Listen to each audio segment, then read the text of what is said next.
कितना सुंदर बात मां जिनवाणी में निकल करके आया है।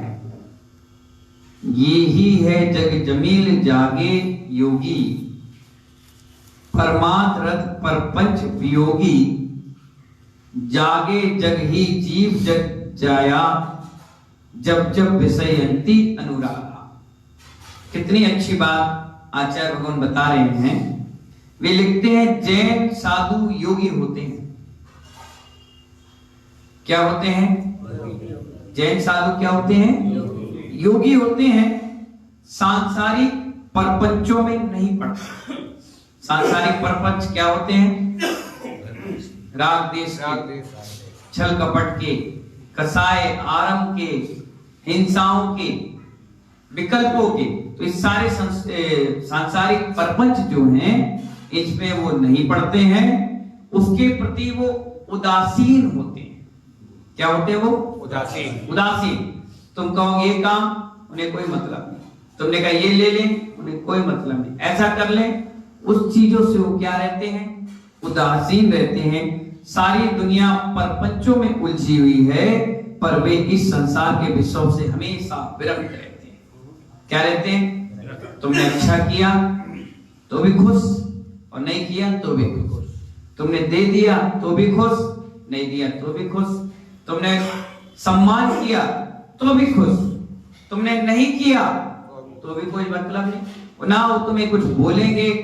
जैसे लोग डरते हैं ना, अरे यार महाराज की व्यवस्था नहीं कर पाए तो पता नहीं वो क्या कहेंगे, मुनिराज क्या कहेंगे, तुम्हारा योग होगा, पुण्य होगा, नसीब में लिखा होगा तो होगा।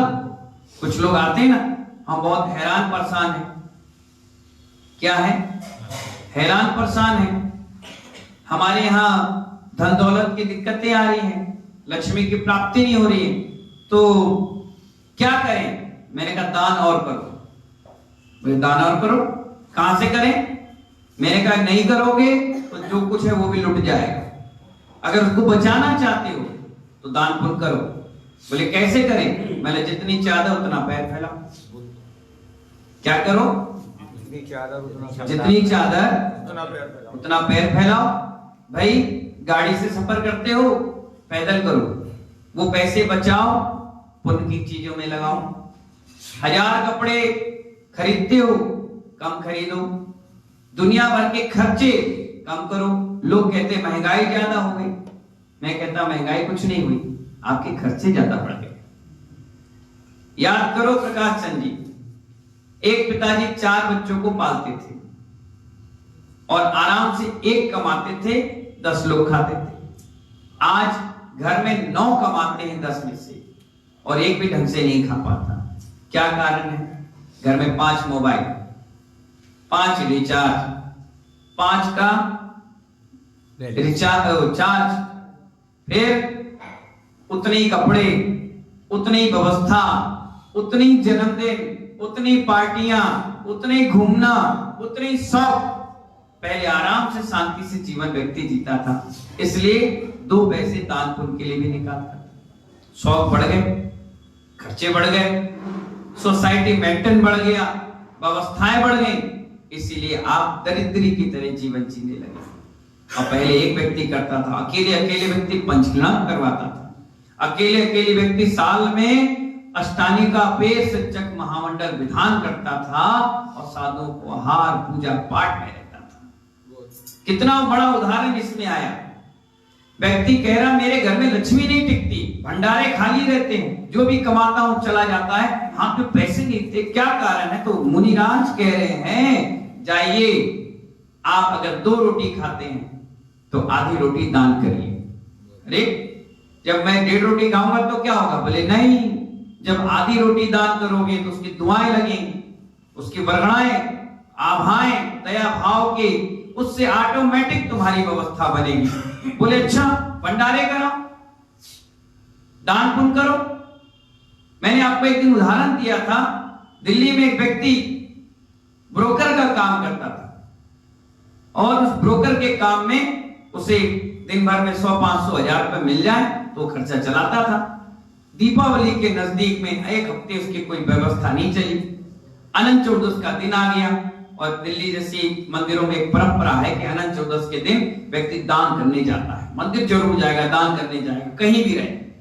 अब उसने सुबह सुबह उठा तो जेब में हाथ डाला, एक हफ्ते से खर्चा पानी नहीं, दीपावली का सीजन चालू, बड़ा उदास रहा और मनी मन ये सोच रहा था कि आज मैं क्या मुंह लेकर मंदिर जाऊं, क्या सोच कर जाऊं। और उसने सोचा कि आज नहीं जाता हूं मंदिर, अगर कहीं से कोई जुगाड़ हो जाए, मिल जाए तो आज मैं पूरे पैसे दान कर दूंगा। क्या मन में विचार है? खाने को थे नहीं, डॉक्टर सुनील गोदा जी, खाने को थे नहीं, पहनने को कुछ नहीं थे, कार्यक्रम करने के लिए कुछ नहीं थे, दीपावली महोत्सव भी नहीं मना पाता, इतने पैसे नहीं थे, लेकिन भावना क्या बनी राजकुमार जी कि जितने भी आज मिल जाएंगे मैं दान कर दूंगा। और किस्मत से एक व्यक्ति ने फोन किया, भैया तेरे 3000 रुपए दीपावली के निकल रहे हैं, तू ले जा। जैसी फोन आया वो दौड़ कर गया, 3000 जैसी हाथ में आया। कई आपके जैसे भी लोग होंगे जिनकी नियत फिर जाए। कई लोग कहते हैं ना, महाराज जी आप आशीर्वाद दो, मैं काम चालू करना चाहता हूं। करो भैया, अच्छी बात है। अच्छा आप ही नाम बता दो, लो भैया ले जाओ नाम, बना लो काम। अच्छा चालू हो गया। अब इसका 1% मैं रोज दान करूंगा। किसी दिन 1 लाख रुपए का ऑर्डर आ गया, अनिल जी कितना परसेंट हुआ उसका? 1000 रुपए। उसने तो दे दिया। किसी दिन 10 लाख का ऑर्डर आ गया तो 10,000 भी दे दिया। और किसी दिन 50 लाख का आ गया तो उसने सोचा पिछली बार तो 10 दिए, अभी 10 दे देते, 40 बचा लेते। अगली बार 50 के फिर 60 आ गए तो कितने हो गए? 60,000। अरे यार पिछली बार तो 10 दिए, एक काम करो इस बार भी 10 ही दे दो। अब नियत में खोट आ गई ना, तो पुण्य में भी चोट लग गई। अब पुण्य भी धीरे धीरे धीरे धीरे समाप्त होने लग गया, क्योंकि तुमने बोल करके अपनी बात से नट गए। अब क्या हुआ? उस व्यक्ति ने मन में सोचा 3000 मिले हैं, इनमें से 2000 अपने पे खर्च कर लेता हूं और 1000 दान कर लेता हूं। आखिरकार क्या हुआ? आखिरकार क्या हुआ? मन में तो सोचा, लेकिन अंदर से आत्मा गवा दी, नहीं, जुबान के पक्के रहना चाहिए। एक बार कह दिया हूं, एक बार सोच लिया हूं, तो ये तो पैसा अब मैं देकर आऊंगा, चाहे घर में खाने ना मिले। और देखिए किस्मत, देखिए राजीव भाई, उसने 3000 रुपए लिए, मैं भी उसी मंदिर में विराजमान था, आया और 3000 का 3000 रुपए उसने मंदिर को दे दिया। बोले मंदिर के नाम से बोला था, इसीलिए 3000 रुपए अपने आप आ गया। मेरे नसीब में पैसे नहीं थे, इसलिए साथ मिलता मैं भिखारियों की तरह घूमा। भगवान के नाम पे मिला, मुनिराज के नाम पे मिला। मैंने कहा नहीं, अब तो भैया देना ही है। उन्हें 3000 रुपए दिए और दे करके गया। मालूम है आज 40 दुकानें गांधीनगर में उसके नाम पर। ऐसा पुण्य जाना। लोग कहते हैं कि हमारे पास कुछ नहीं है। मेढक से गए बीते तो नहीं हो, मेढक से गए बीते तो नहीं हो, फूल की पंखुड़ी ले गया। क्या ले गया मनीष भाई? फूल की पंखुड़ी। और लेकर कहां गया? भगवान महावीर के समोसण में। और बीच में ही उसका एक्सीडेंट हो गया और वो एक्सपायर हो गया। कहां बना? सीधे स्वर्ग में देव बना। देव बनकर के डायरेक्ट भगवान महावीर के चरणों में पहुंच गया और उसकी स्तुति करने लगे। हम उससे ज्यादा तो गए बीते नहीं है, हम उससे ज्यादा गए बीते नहीं। आचार्य भगवान कह रहे हैं, समय सार में आचार्य कुंद भगवान ने लिखा है, हे साधु तुम अपनी आत्मा के बारे में सदैव जागृत रहो। किसके बारे में? आत्मा के बारे में सदैव जागृत रहो। साधुओं को परपंचों का विचार सपने में भी नहीं करना चाहिए। बोलना तो दूर, स्वप्न में यानी मन में जो रात के सोते हो और मन में विचार आते हैं, उस परपंचों का विचार भी रात के सपनों में नहीं आना चाहिए। स्वप्न के विचार जो परपंचों के विचार हैं, ये बड़े खतरनाक होते हैं। राजा जनक के चरित्र में लिखा, कौन से राजा थे? जनक किसके थे? सीता के पिता थे। उनके चरित्र, जीवन चरित्र में लिखा है कि एक आदमी सो गया और सपनों में खो गया। क्या करा कमल किशोर जी? सपने में सो गया और खो गया। और उसने मन ही मन में यह सोचा कि मुझे बहुत बड़ा साम्राज्य का मैं राजा बन गया। किसके जीवन की घटना है ये? राजा जनक की। उनके जीवन चरित्र पर लिखी है। एक व्यक्ति सपने में खो गया, रात के सोया, उसमें उसने सोचा मुझे बहुत बड़ा साम्राज्य मिल गया और सोने का सिंहासन मिल गया, मुकुट, माणिक, पन्ना आदि सब उसमें मिल गया। वो बहुत खुश हो रहा था और लेकिन जैसी आंख खुली तो वो उसका सपना छिन्न भिन्न हो गया, वो बहुत दुखी हो गया। इसलिए कहते हैं स्वप्न में सब स्वप्न समान में क्षणिक और क्षण भंगुर हैं, पता नहीं कब क्या होगा। तो आचार्य वर्ग कह रहे हैं आंख खुली तो अपना गया, आंख खुली अपना गया तो सपना गया, आंख मिची तो अपना गया। मंत्री जी क्या समझ में आया? आंख खुली तो सपना गया और आंख मिची तो अपना गया, और कुछ पल का मेहमान है, सांस रुकी तो दफना गया। क्या ले गया? आचार्य भगवान यहां बता रहे हैं पता नहीं कब किसके साथ क्या घटना घट जाए, कोई अर्श पर तो कोई फर्श पर चला जाए। आचार्य भगवान यहां बताते हैं आज करोड़पति थे, कल भिखारी हो गए, अभी था थोड़ी देर बाद खत्म हो गया।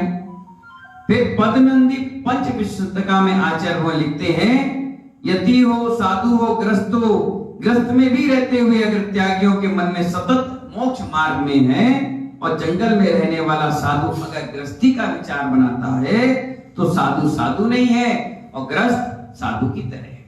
कितनी अच्छी बात आचार्य भगवान बता रहे हैं इसमें। हे जिनेश्वर भगवान, चाहे साधु हो चाहे श्रावक हो, वो दोनों अपने अपने स्थान पर रहकर सतत आत्मा का चिंतन और मनन करते रहना चाहिए, अपनी आत्मा को नहीं भूलना चाहिए। हम लोग जैसे जेल में कैदी को देखते हैं, अगर 1 साल की उसको सजा हो गई तो हर दिन वो गिनता है। कैसे गिनता है? आज 1 दिन कम हो गया, कल 1 दिन और कम हो गया, अब 1 महीने कम हो गए, अब 3 महीने कम हो गए, अब 6 महीने कम हो गए, अब तो भैया 9 महीने हो गए, अब 2 महीने रह गए, अब 1 महीने रह गए, अब 15 दिन रह गए, अब 1 हफ्ते रह गए, अब 3 दिन, अब 1 दिन, अब 10 घंटे, 5 घंटे, अब भैया छुट्टी। जैसे वो उल्टी गिनती अपनी गिनता है, ऐसे इस संसार में जन्म लेने वाला जीव जिसे संसारी प्रपंचों से कोई मतलब नहीं, अपने मोक्ष मार्ग को साध चुका है, वो यही सोचता है कि बस अब कल का दिन मेरा अंतिम है, बस आज रात अंतिम है, बस आज की पूजा मेरी अंतिम है, बस आज का स्वाध्याय मेरा अंतिम है। क्यों? क्योंकि जब वो ऐसा सतत चिंतन करता है अपनी आत्मा के बारे में, तब जाकर उसका मोक्ष मार्ग प्रशस्त होता है। भरत जी घर में बैरागी कहते थे लोग, क्यों कहते थे? कभी विचार किए? इसलिए कहते थे क्योंकि अगर वो 1 घंटे राज दरबार में बैठते थे तो 2 घंटे स्वाध्याय करते थे, 2 घंटे पत्नी के साथ बिताते थे, 4 घंटे समय करते थे, 1 घंटे उन्होंने किसी को दंड दिया तो 2 घंटे वो माला फेरते थे। कहते थे कि जितना मैंने पुण्य किया था वो आज निकल गया, अगले भाव के लिए पुण्य तो इकट्ठा कर लूं, नहीं तो मेरी भी ऐसी दयनीय दशा हो जाएगी जैसे संसार में लोग रहते हैं। और अपनी आत्मा के बारे में सतत चिंतन, ध्यान, मनन करते रहते थे।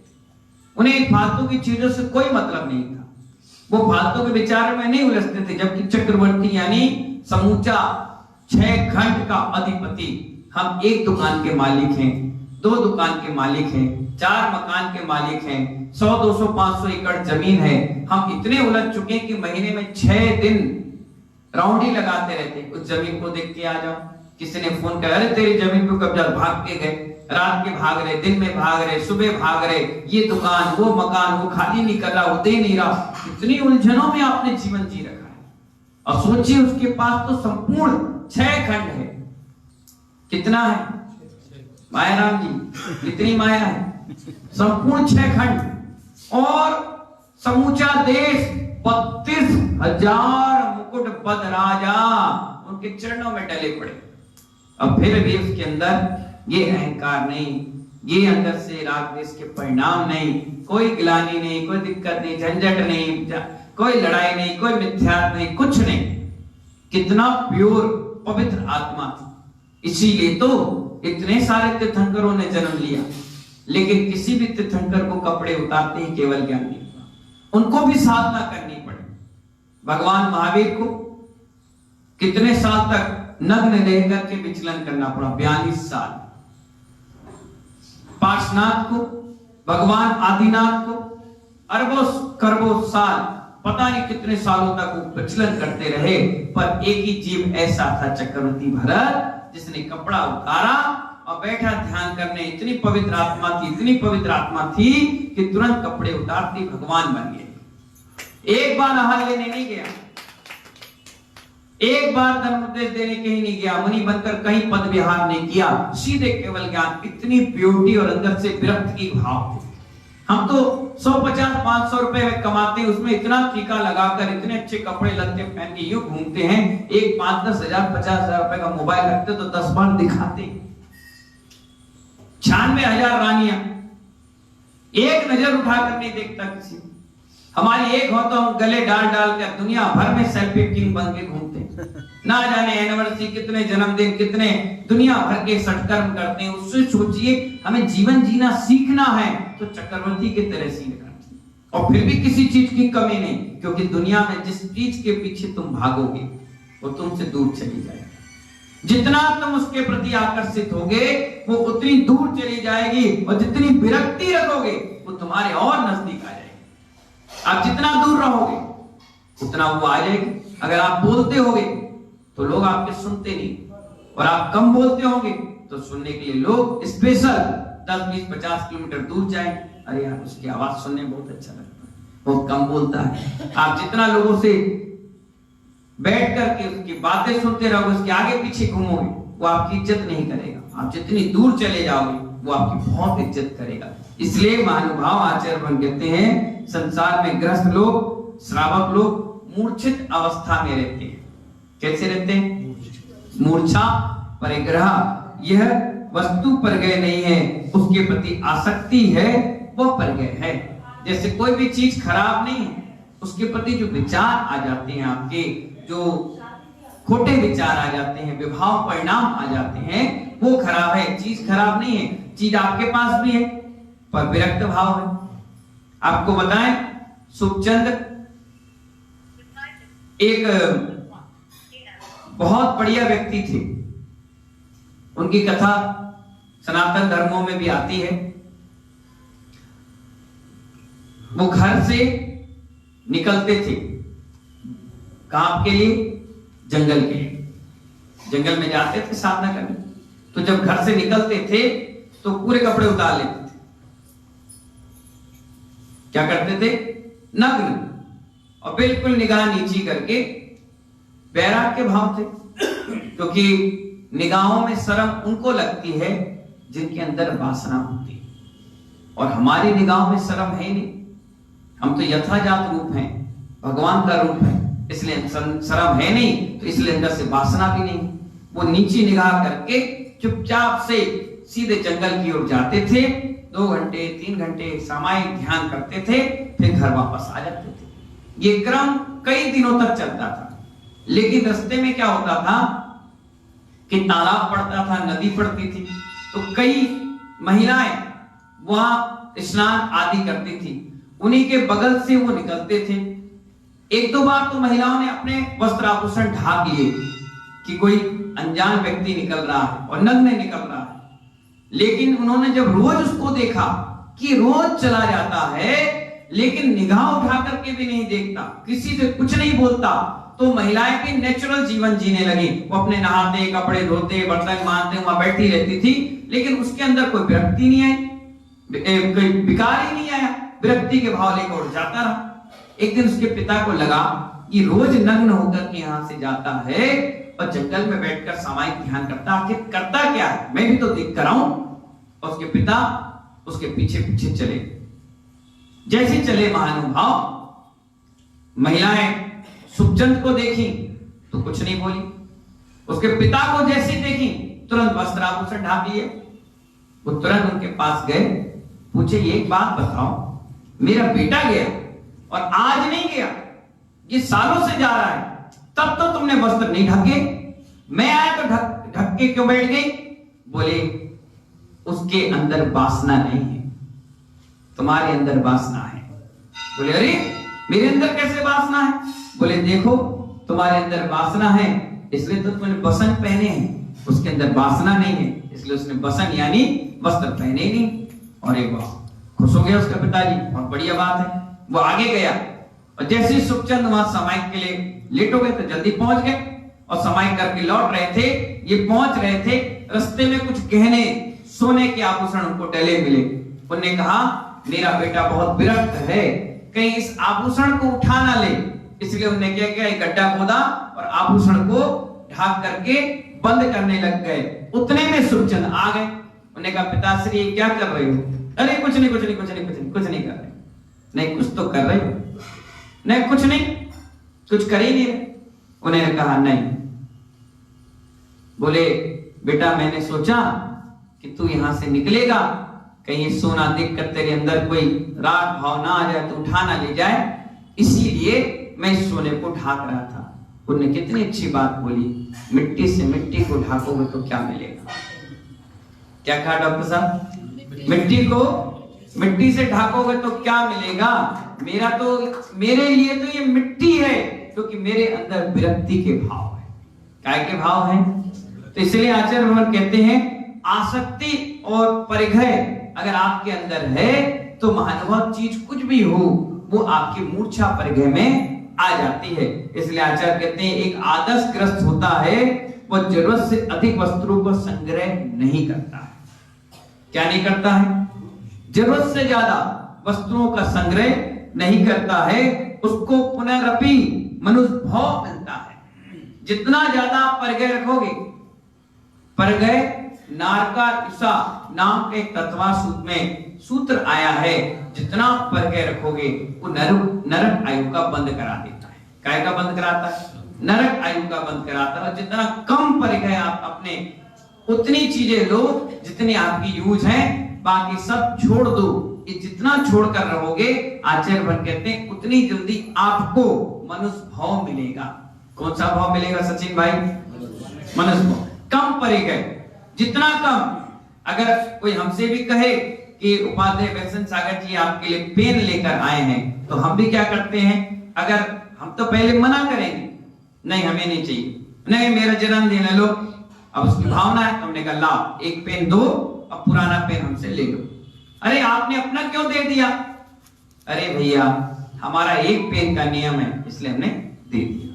किसी ने चटाई ला के दी, किसी ने चटाई ला कर दी, तो हमारे पास है तो पहले तो हम क्या कहेंगे? नहीं हमारे पास है। वो बोलेंगे नहीं नहीं ले लो, मैंने नहीं है। अगर फट गई है, खराब हो गई है, तो क्या करेंगे? ठीक है ये पुरानी ले जाओ और नहीं ले जाओ। हम क्षुल्लक भी थे। क्या थे? क्षुल्लक थे। और 4 महीने और 6 महीने के बाद हमारे वस्त्र बदलते थे। तो जब नए आते थे तो हम पुराने तुरंत निकालकर अलग कर देते थे, क्योंकि उस समय भी हमारे वस्त्रों का नियम था। बैग भी, अगर मेरा एक बैग का नियम है, एक बैग में सारा सामान रखना है, तो दूसरा जैसे ही आएगा, फटा है अगर पुराना, तो तुरंत उसको ऐसा नहीं कि नया है और किसी ने दिया तो हमने फिर नया ले लिया और उसको भी नहीं दिया, और जो लिया तो ले ही लिया। चटाई एक थी और दे दो, तुम भी दे दो, तुम भी दे दो, तुम भी दे दो। नहीं, विरक्ति के भाव में। जब साधु ही विरक्ति का भाव नहीं रखेगा तो श्रावक को क्या सिखाएगा? वो कहेगा देखो मैंने एक पेन दिया महाराज को, महाराज ने रख लिया। अभी मैं सागर के पास एक गांव में था, एक भैया का पेन की दुकान थी, उसकी स्टेशनरी की दुकान थी। उसने सोचा कि चलो एक महाराज जी को हम पेन दे आए। आज महाराज जी पहली बार इस नगर में आए, उपाध्याय पद लेकर पेन दे आए। वो पेन लेकर मेरे पास आया, उसने कहा महाराज जी ये पेन। मैंने देखा मेरे पास तो है नहीं, रख लो। मैंने क्यों रख लो? गृहस्थी में रखा जाता है और साधु को छोड़ा जाता है। मैंने कहा नहीं चलो, जबरदस्ती पीछे ही पड़ गया, हमारी दुकान है तो एक तो हम देंगे। मैंने कहा क्या किया जाए? तो मैंने कहा एक काम करो, इसकी खोलो, इसको उठाया हमने पेन, और मेरे पास दूसरा पेन था, मैंने तुरंत उसको दे दिया। उसने बोला नहीं नहीं मुझे नहीं चाहिए। मैंने नहीं, जैसे तुमने जबरदस्ती दी तो हम भी देंगे, लो हमारा बैलेंस बराबर है, लो। उसने ले लिया। जैसे लिया बोला महाराज जी ये तो बहुत महंगा पेन है। महंगा है।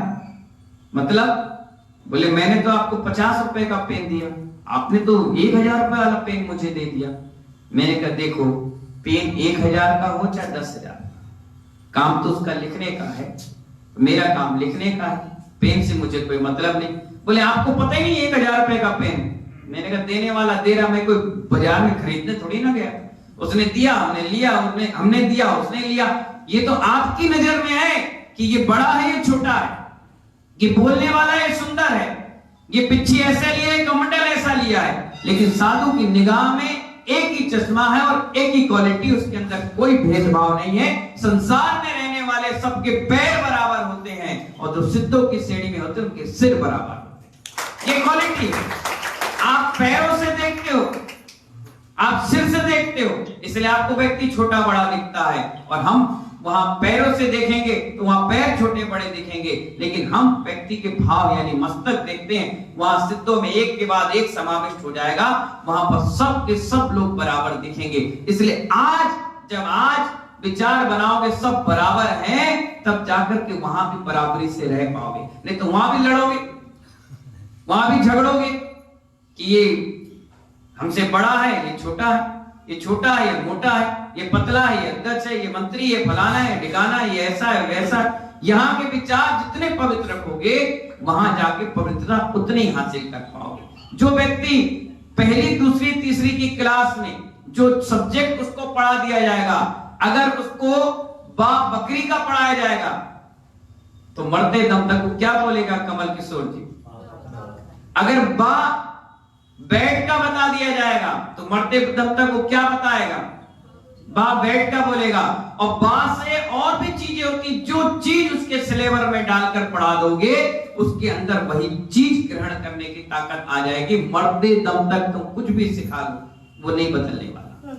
इसी प्रकार जो संस्कार, जो प्योरिटी, जो व्यवस्था, निर्मलता, पवित्रता आज आपके अंदर भर दी जाएगी, वही अंत समय के बाद और अंत के बाद अनंतानंत जहां तक तुम जन्म लोगे तुम्हारे साथ वो पुण्य आभाओं के साथ साथ साथ जाएगा। और इन्हीं मंगल भावना के साथ महानुभाव आपके नगर में आज 3-4 सौभाग्य एक साथ आ गया, इकट्ठे आ गए।